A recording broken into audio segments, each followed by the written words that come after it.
Today's episode is about purpose. My guest is David Theodore, the founder of Shock Paws, a business built around one powerful idea: cleaning yards and empowering people. After a 30-year career in high-tech leadership, David made a bold pivot, inspired by his son Mark, who has Down syndrome. And watching Mark thrive in high school led to one big question: what happens next? Instead of waiting for someone else to answer it, David built something. In this conversation, we talk about inclusive hiring, building dignity through work, mentoring with intention, and what it looks like to create a legacy, one person at a time. Let's jump in.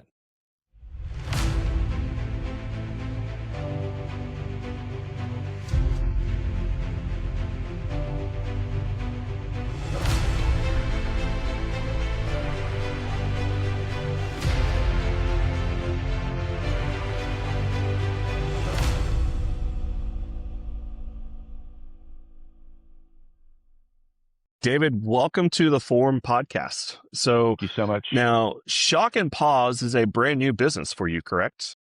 Correct. Yeah, we opened up in October, and have just been slowly building. October of 2025. Yeah, 2025. So you're not even 2 months old.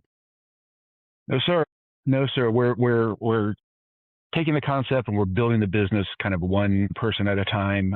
A lot of word of mouth, a lot of social media, but it really all came about the end of May of this year when my son, Mark, graduated from high school. And I tell you, the kid had one of the most charmed senior years you could ever imagine. Not only was he in the homecoming court, he was also in the school musical and then in 2 different plays during the course of the year. And oh, by the way, Mark has Down syndrome. So Wow, that's awesome.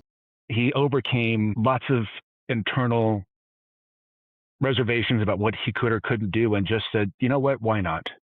Why not just do this? And his mother and I were very supportive of him and really wanted him to just have the best time he could have. And, it got me thinking about what happens next, right? What is a young, smart, capable kid who just happens to have Down syndrome? What does his future look like? And looking at the options that were out there, i.e., working in the back room at a Sonesta cleaning silverware, working as a bagger at HEB. Well, those are great jobs, and I'm sure people love them. It's not what I envisioned for my son.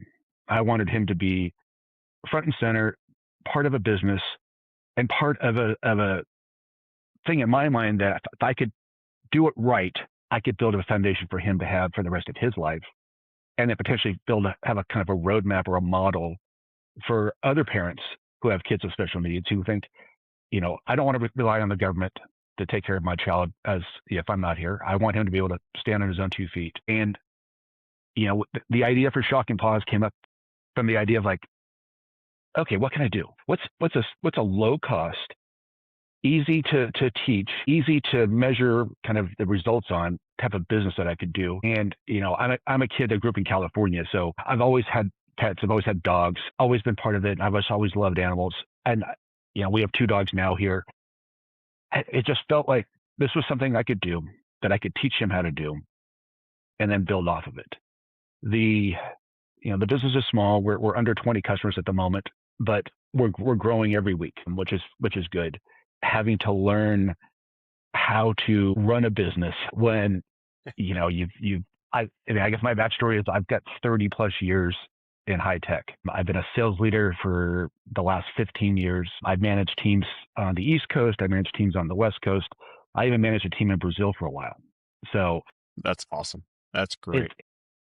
And the passion I had from that was, yes, I loved the selling part of it, but I really loved the mentoring part of it. I loved taking reps that were fresh out of college and teaching them how to believe in themselves, how to push themselves out of a comfort zone, and how to thrive and grow and learn new skills. And one of the things I told everybody as a manager was, learn to say yes. I said, because if you're always saying no, sometimes they're not going to give you the question. So when the Latin American thing came up, the manager they had moved to another group, and everybody that I was a peer with was like, I don't want to do that job. I don't want to do that job. And I said, well, why not? Heck yeah. I want to learn something new. I want to push myself. I want to be out of a comfort zone. And it was really, really interesting learning how the culture in South America is quite a bit different than ours, right? Things that we take for granted, those are brand new things. I had to learn how to speak a little bit of Portuguese, which I never thought I would do that, but you just do what you got to do. And, it was very, very rewarding. And like I said, I had a 30-year career. It was amazing. But I decided, okay, I'm at a point now in my life where I can pivot and start something new, start something that's meaningful, that potentially could leave a legacy. No one's going to care that I worked in high tech for 30 years. People might care if I leave a legacy where this business turns into something that can be franchised across the country and helps dozens, if not 20 or 30 kids come out of poverty, come out of being dependent on their parents to support them and give them a sense of purpose and pride. So I know that's a long-winded answer, but that's Hey, I love it. I love it. So first off, what's your son's name? My son's name is Mark. Mark. So now you live in the Lakeway area? Yes, I live in Rough Hollow. So You right live in off the Rough lake. Hollow. So your son and I are exactly 20 years apart from Lake Travis. Okay. So I was there before the football team was good. Okay. So it's an amazing school. When friends came to visit us for the musical, they were like, "Is this a college campus?" I was like, "No, it's just a high school." Give us a little backstory of where you're from, David, and how'd you end up in Austen? Sure. So the simple word, I'm born and raised in California, born in San Diego, have lived in both northern and Southern California. Great childhood, strong family. I'm an only child, so I learned to be kind of okay with doing things on my own and knowing that if I don't do it, it's not going to get done kind of a mentality. Mm-hmm. I went to university in Boston. Out of university, I got a job in high tech, basically selling hard drives back in the day to people who were learning how to do Photoshop. I mean, this was back in like the early 90s. That turned into a career where the company that was providing us with the hard drives, distributor said, "Hey, you're the best salesman I've seen at this company. Why don't you come work for us?" So relocated to California, Bay Area, did that for 10 plus years, was assigned by the president of the company to come and work for one of the larger technology companies here in the Austen area, typically Round Rock. And so I decided to support that account. They liked me so much, they said, "Hey, why don't you work for us?" And so I did. And I said that was 20 plus years of just great memories and good camaraderie, good leadership, lots of good people I work with, watched people grow from inexperienced reps into potential managers themselves, which was amazing. But as you know, living out here in Lakeway, to get to Round Rock every day down 620 is a lesson in torment. It is. Yeah. I used to have an office up on North 183, then up in the Domain.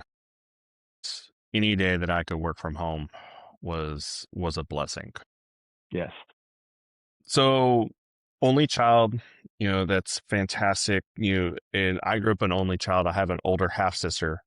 And so I get where you're coming from on just learning how to get things done yourself and how to entertain yourself and do all of those different things. And so you said you went to college in Boston. Did you go to Boston College or UMass, or where'd you go?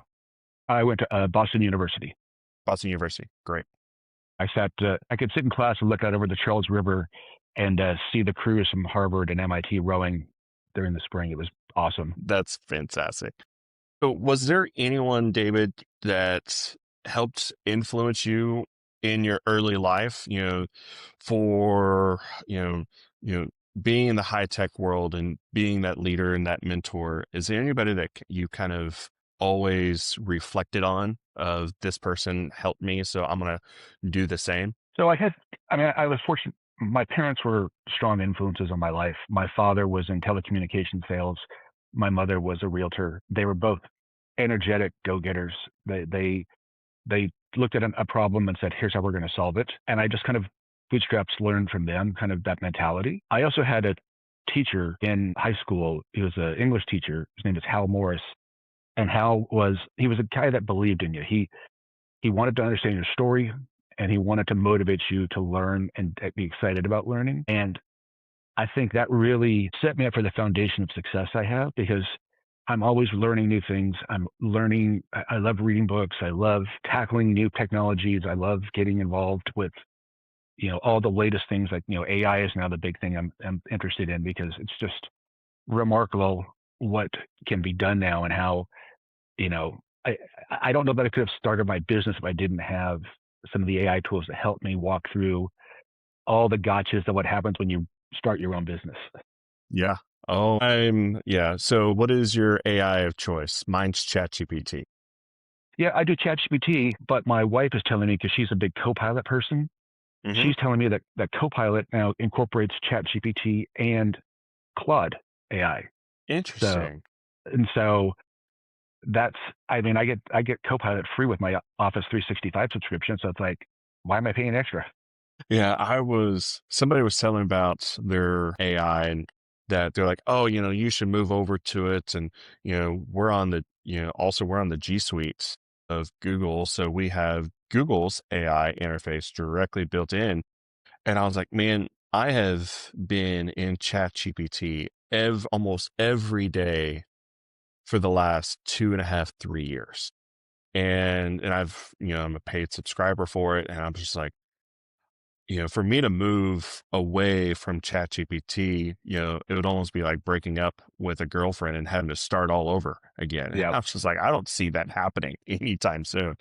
No, you're right. I think the other tool I use besides ChatGPT is Notebook LM. If you've heard of that, that's the other Google tool. And I found that it has a great ability to, if you're interested in a topic and you go out to YouTube for it and search that topic, if you can download, I think, 50 of the videos into it, and you can ask Notebook LM to basically give you the whole rundown on that topic. Wow. Okay. I'm interested.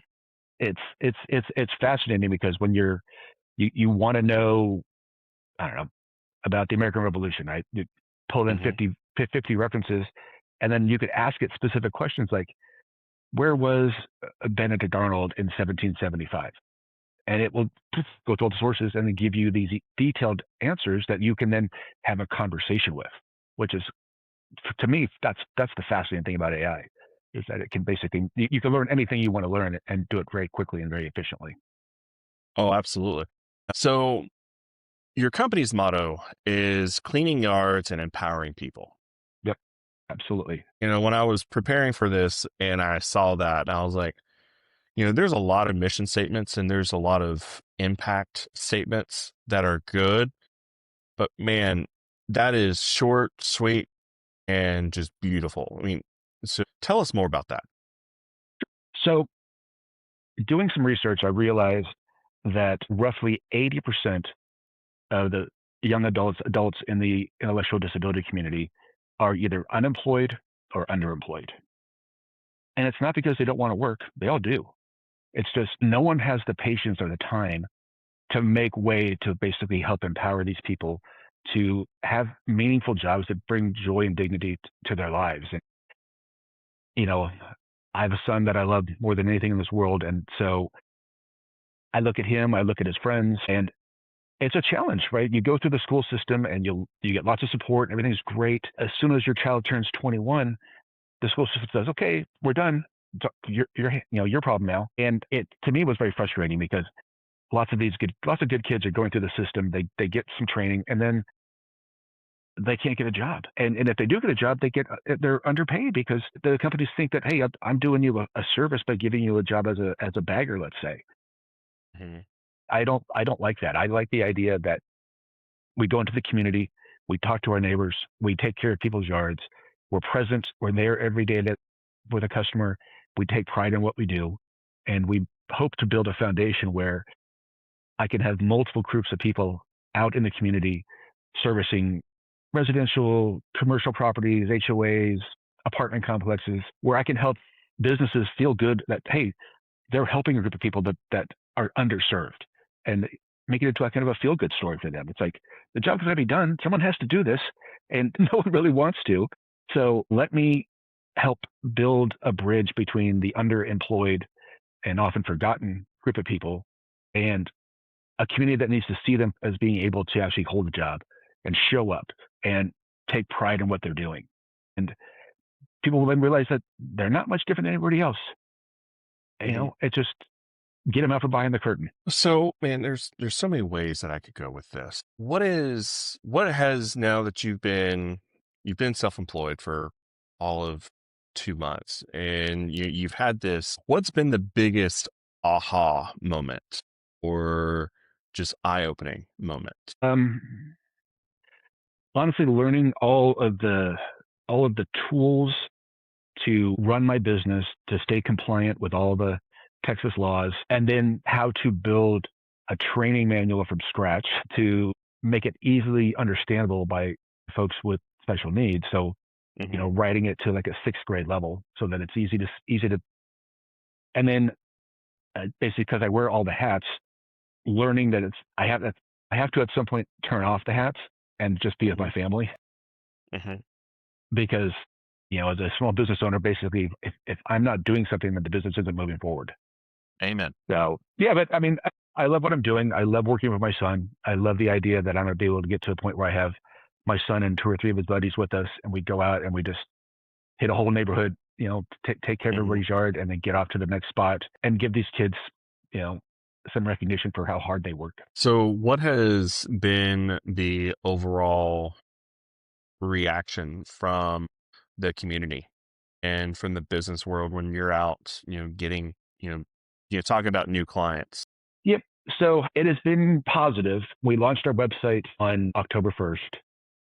I joined a Facebook group at the same time, started posting on that page. We had over 2,000 people react to our page in the first month based on Facebook analytics. The website gets continuous hits, lots of interest. The challenge I've had has been just knowing where to put the marketing dollars, because my brother-in-law is he's a roofer, and so he's been in his business now for 10, 15 years. He knows a lot about how to be self-employed, and he told me that print ads are dead. Never do print. He said it's just a waste of money, and that if you're going to advertise, it's basically the Google ads and Facebook ads. He says that's where your customers are. That's where you will find success. The challenge for me is that because I'm a business with a mission, I have to be more focused on the why, because this is a luxury. No one needs someone to come and pick up their dog's waste. But if you've got $15 in your pocket and you want it taken care of, we're there for you. So, it's slow. I mean, the goal is to get to 100 to 130 customers before we branch into a second team, and then just kind of keep rebuilding that model over and over again until I've got as many kids as possible out there learning how to be entrepreneurs with parents or with friends or whoever that wants to help, and growing this business and making an impact. And I want to be able to say, hey, I use Shock Paws because, 1, I believe in their mission. 2, it's a service I need. And 3, hey, this makes me feel good because, I want to see these kids in my yard doing something that's meaningful. How did you come up with the name Shock Paws? So funny. It's so I drive an EV. So the thing about the EVs is, one of the biggest costs in this business is the gas to get from place to place. With an EV, I spend $35 a month to get around the community. So that was a big factor. So that's the shock. The pause is just, I was thinking like shock and awe, like that. Yeah, I definitely got the play on words. I was like, okay, but where did the shock come from? So the EV makes a lot of sense. It just, it was fun. And I was just playing around one day in Canva to create a logo. And I used those phrases, and it just basically helped me kind of get my logo put together and kind of put me out there. And it was a journey for sure. It was funny story. My wife, one of the early iterations of my logo, had a blue lightning bolt over an orange pause, but with a blue circle around it. And I looked at that, and she loved it. I said, I don't like that blue circle. It feels boxed in. Feels like we're constraining the logo in the business. So I took it off and printed a few things up. And we had a friend come over, and she saw the logo. She's like, "Oh my gosh, I love that logo. It's so amazing." And I went to my wife. I was like, "Told you." So yeah, no, it was just fun. It was the wordplay. I felt like, you only get one chance to brand yourself, and a a quirky, catchy name will stick in someone's mind, and not explicitly being that, hey, I'm in the pet waste removal business, but just it's I'm in the pet services business, so that, at the end of the day, one of the goals is to expand beyond just doing yard cleanups, but to do like dog walking or doggy play dates, stuff where basically we Mm-hmm. can get out and, 30 minutes with the dog in the backyard throwing a ball. Cool. Love to do that. Right. Lots of people, especially in Lakeway area, you have a lot of retirees out here. Mm-hmm. They just don't have the energy anymore to do some of that stuff. And so we're happy to take the walks. We're happy to do the playtime. So that's the expansion goal. That's great. So, you said one team at a time for every, I think you said 100 clients. So is it right now just you and your son, or do you guys have a couple of team No, no, members? no. If it's just my son and I for now, like I said, we're still in launch phase. My wife helps a little bit with social media, but we're trying to set up. Like I said, we're roughly 20 customers in already, so we're slowly building. I'm hopeful that as the holidays come up, that we'll get a little bit more traction. Asking for referrals from my current customers is helping. Heck, I even had one of my competitors who works kind of down south reach out to me over the Thanksgiving week and was like, "Hey, can you help me? I can't service one of my customers, and he's in kind of your area. Would you do this for me?" I was like, "Absolutely." I mean, small business has to help small business. Mm-hmm. If we don't take care of each other, then what's going to happen? I mean, after I get sick, I might need his help. Right, of course. So now, for those that don't know David through the world of networking, Dave and I originally met through BNI, Business Network International. So, David, where are you besides BNI? How are you getting your name out there besides obviously social media as well? Well, so I still work with a lot of the alumni from my previous company. I also work with the ARC of Central Texas, which is a disabilities advocate group. I actually met with their CEO a couple of months ago and just kind of outlined the vision. And they want to help as well with building the awareness of the business. And a lot of it's just been word of mouth. I mean, really just having people, I mean, literally around the world aware of what we do and spreading the word and sharing content that I'm putting out there about the benefits of inclusive employment, the benefits of taking care of your yard and whatnot, so that people can see it. I mean, when people hear the message and why we're doing it, they tend to be like, "Oh man, I want to support that." And Hmm. so we're working just really hard to make it so that we're an easy choice to make versus I'd like to support that, but I don't really need that. So So, so far we've talked about the family, we've talked about the occupation, but, you know, as speaking from one business owner to another, sometimes we just need to relax because, yes, the brain's always working. You're laying in bed at night thinking about tomorrow and, that next business plan and everything. And, you're in the shower thinking about everything. And, you know, so the brain's always working. What are you doing for the relaxation? What are you doing for fun? so for me, I like to cook. So in our family, I tend to cook dinner every night for us, and I love the journey of picking a different theme for Mm. a week. So Italian one week, Mexican one week, Asian one week, you know, good old American comfort food another week, and just mixing it up. I've got a smoker in the backyard that I love to smoke ribs and turkey on. That's fun. My family loves the spring and the fall because to them that's smoker season. What I'd like to go hiking. We're big hikers. We love to vacation up in Colorado. We love to go hiking up there. part of Colorado?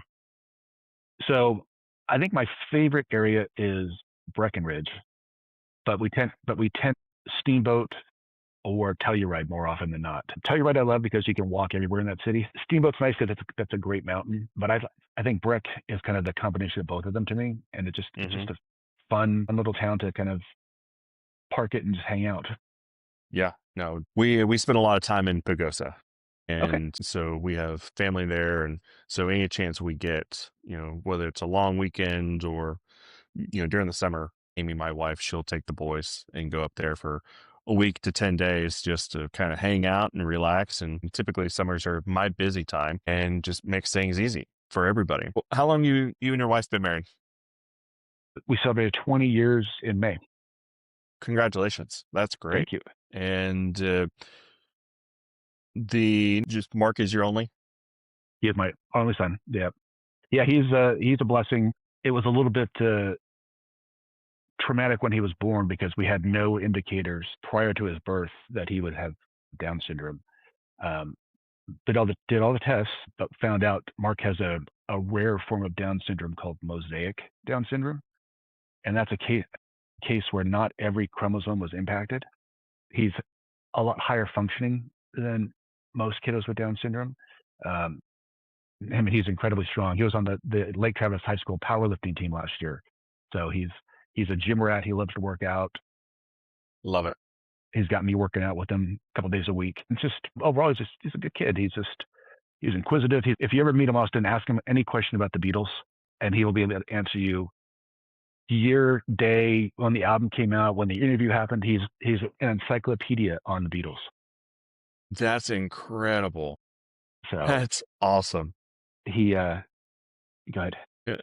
Are there, so kind of, going back into the family topic since we're right here. So are there any type of family traditions or lessons from your upbringing that, that you're using into your adulthood or now that's into your new business? Well, I mean, my family taught me early on that if you show up, you take care of the people, the results will come. You will get a positive outcome. They said most people don't show up. They phone in the effort and then complain when stuff doesn't happen. It's like you just have to do the work.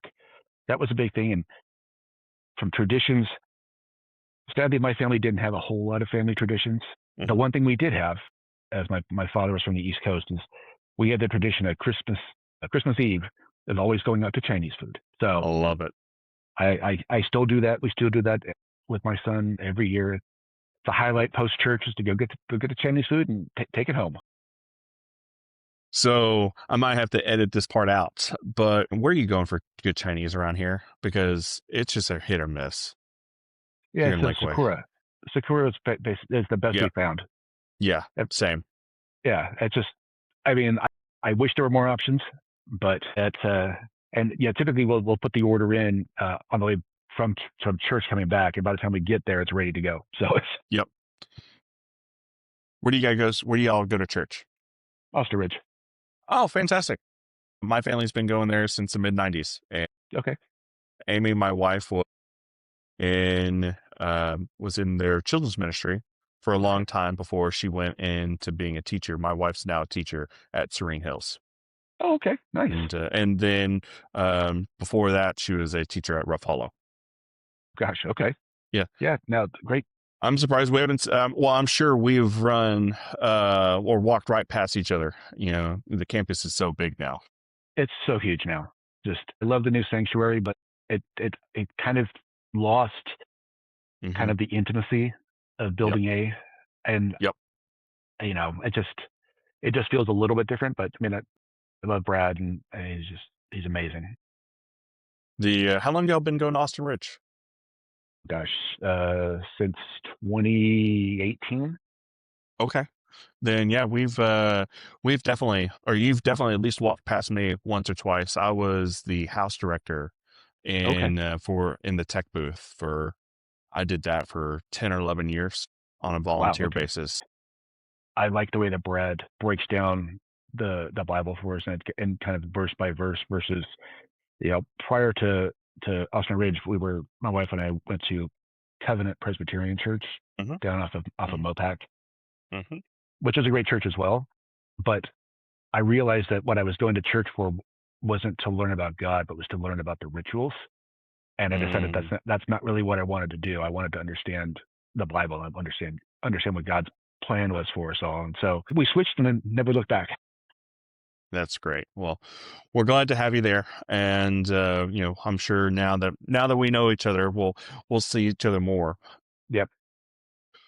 Mark is a big motivation, but what is something else that just keeps pushing you forward? And even before opening Shock and Pause, what was something that every day you got out of bed and you're sitting there and you're like, all right, time to tackle the day. What was that big motivation? So I think, again, for me, it's always been about mentoring and motivating people. I take extreme joy in teaching someone how to be the best version of themselves they can be, and then stepping back and letting them be the best, letting them take the risk, get the reward, and feel good about what they're doing. I've had that my whole life. I've always been that way, whether I was in sports, at school, wherever. I'm a person who likes to take care of people.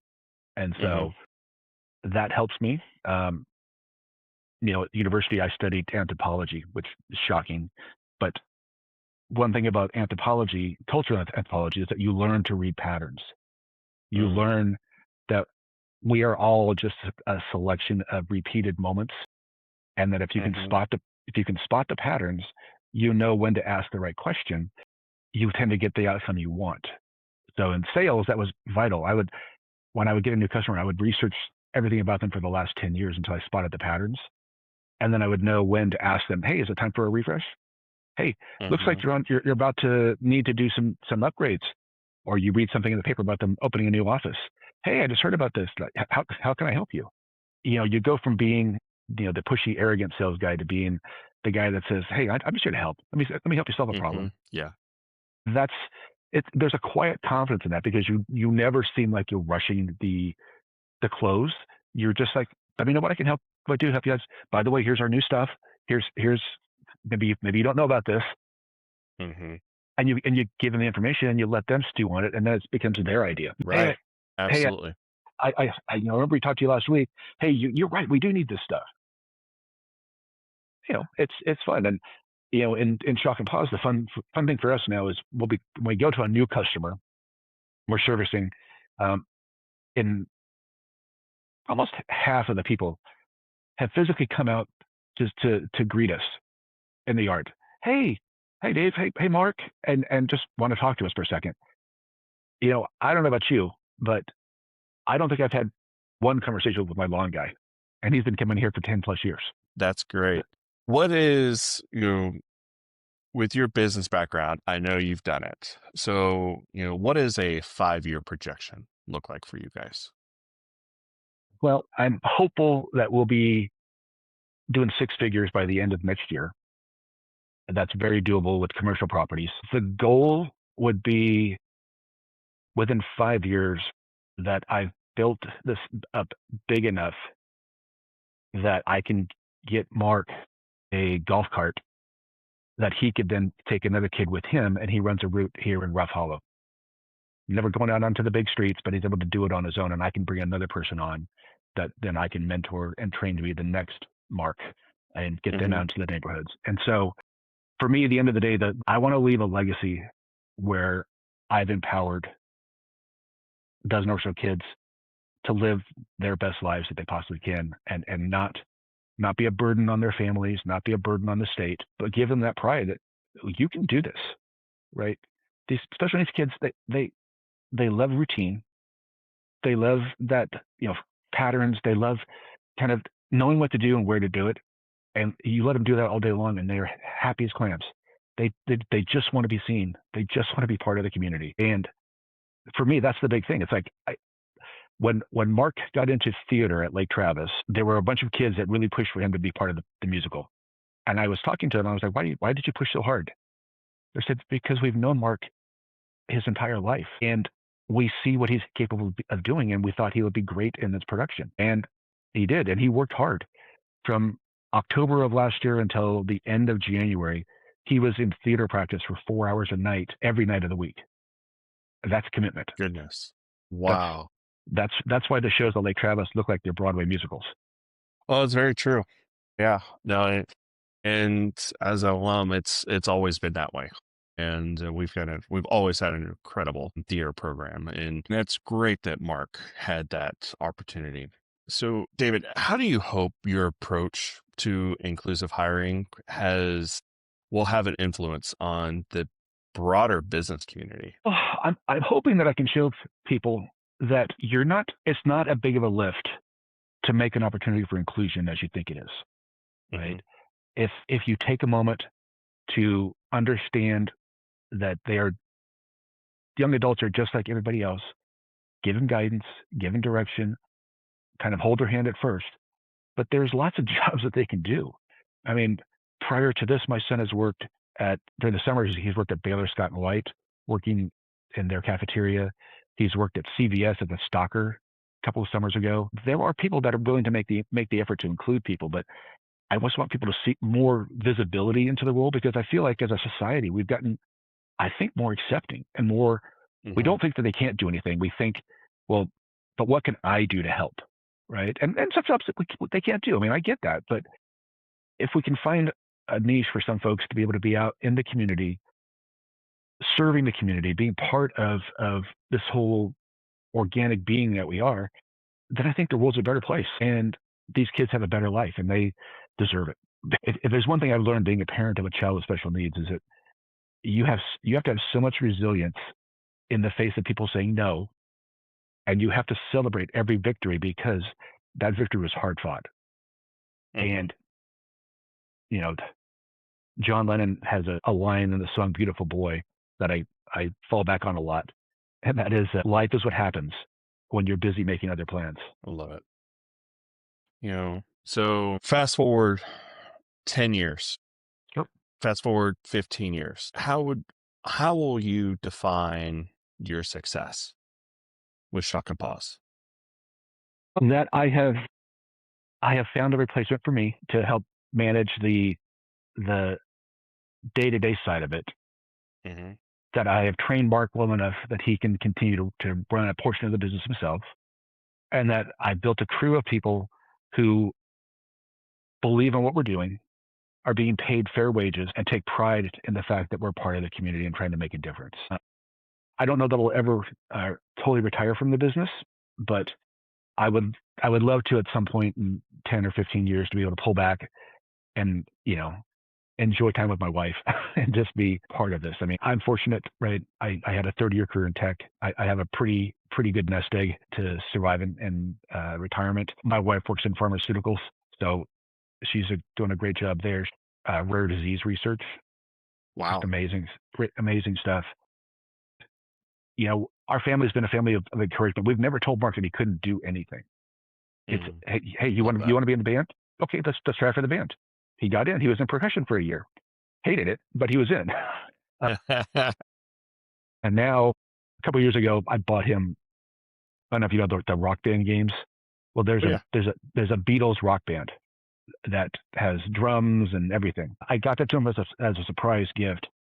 The kid taught himself how to play drums on Beatles rock band, and now he wants to go to the music school at the end of Lakeway Boulevard, Yeah. um, and take drum lessons. And so we're encouraging him, thinking that's what you want to do, absolutely. But I think because we've never said no, or no, you can't do that, he's never questioned his ability to do things. He's always thought, well, why can't I do this? And he's had some really kind people around him that have helped support him. I mean, the Lake Travis High School, middle school, elementary schools, those teachers and aides and helpers were amazing, and they were critical foundation for us to help build his confidence. And we've watched him evolve over the years and become independent over the years. I mean, I'm sure it wasn't probably as credited as at the high school as when you were there, but I mean, when we walked to high school the first time, I said, "Oh boy, we better get this kid some good shoes, because it's a long walk from one end to the other."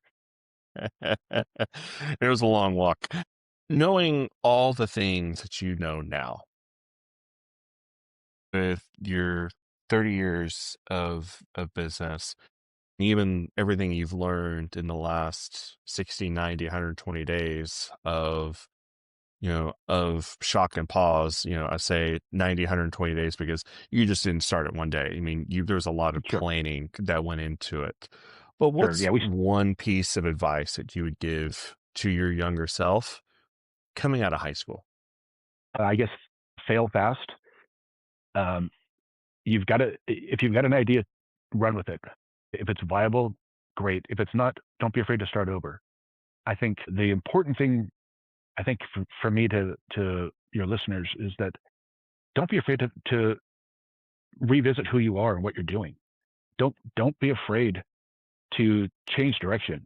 Have a good reason for it. Have a motivating factor that makes you want to do it. Because I mean, as you know, to be your own boss, you're wearing all the hats. It's exhausting. And we're fortunate now that there's tools that help us, like the chat GPTs of the world that can help you navigate some of the stuff.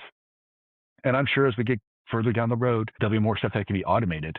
But if you would have told me out of high school that in my I would be doing a pet waste service business, I would say you're kidding me. No way, I wouldn't do that. But because of my son and because of the mission and because of just knowing so many good kids that get in the system and then they're basically abandoned. It's up to the parents or the government to take care of them, and I'm just like, that's just not right. I mean, if the if the young adult is capable of working and wants to work, then I want to give them an opportunity. I want them to be Mhm. proud.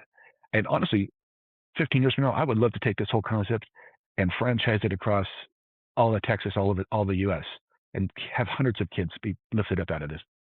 That to me would be a legacy that I would be super proud of. Man, that's great. You've said a lot here, and I've been just taking notes fiercely. You said you're a big reader early on. What's one book or a quote that you just keep going back to in this journey? Well, that's kind of a tough one. And honestly, I think it's my Bible. I mean, I go into that daily because want to be inhabiting that space and knowing that through faith and perseverance I will succeed. It just keeps me going. I've read a bunch of business books that are really helpful, but have great one-off topics and nuggets.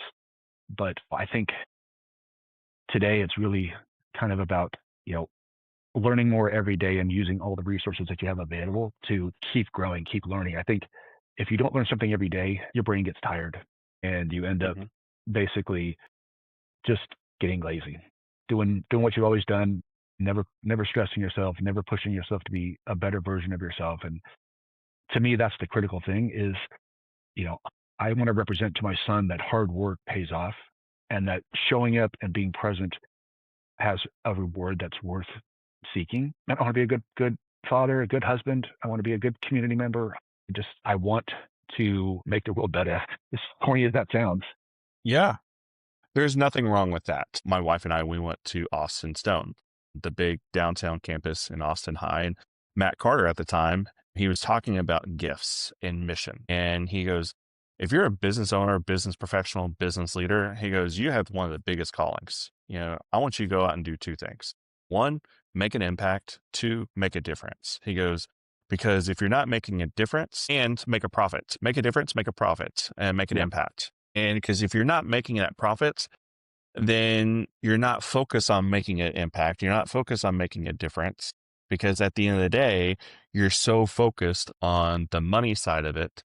Yep. And whereas if your sole focus is on making the profit, then are you really making a difference? And are you really Yep. making that impact? So True.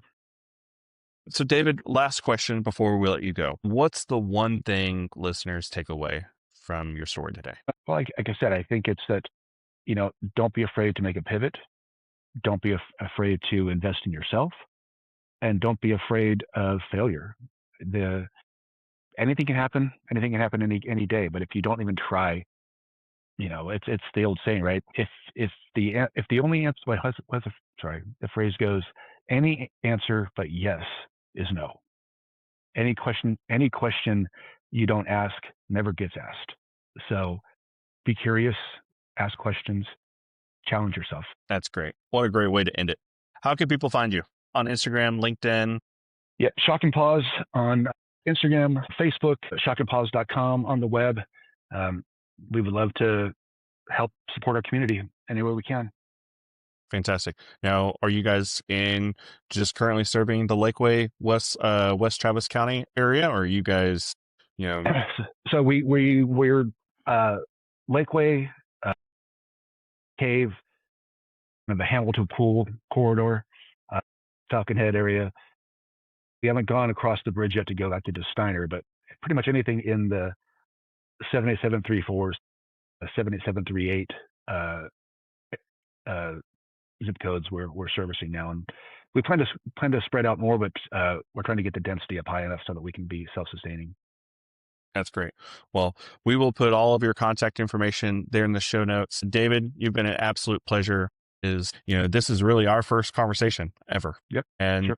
outside of just a couple, quick conversations within BNI. So I learned so much more about you, and, I wish you all the success because you're going to have it.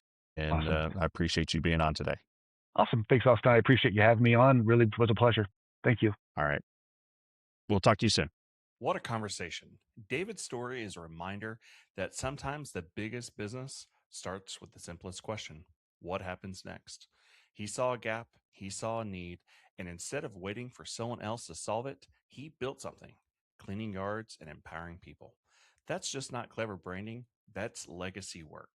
And I think the real takeaway from this is that don't be afraid to pivot. Don't be afraid to build something meaningful, and don't underestimate the power of giving someone else dignity through work. Before we wrap up, I want to share something that's also close to my heart. If you or someone you love is 62 or older and sitting on a lot of equity in their home, there may be options that we haven't fully explored yet. I specialize in reverse mortgages, not the old myths that you've heard, but modern strategic tools that can eliminate monthly mortgage payments, increase retirement cash flow, help fund in home care, or even help purchase a new home. And if you want a simple, clear breakdown of how that actually works, I wrote a book called The Reverse Mortgage Playbook: Smart Strategies for Financial Freedom in Retirement. It's designed for homeowners and their families to understand the strategy without the sales pitch. You can grab a copy and learn more through my link tree. That link is in the show notes. And of course, if today's episode impacted you, please like, subscribe, and share it with someone who needs to hear it. If you want to connect with David and Shock Paws, uh, all of their links are in the show notes. Go follow him, support the mission, and spread the word. All right. And remember, 2 ears, 1 mouth, listen more, talk less, have impactful conversations. We'll see you next time.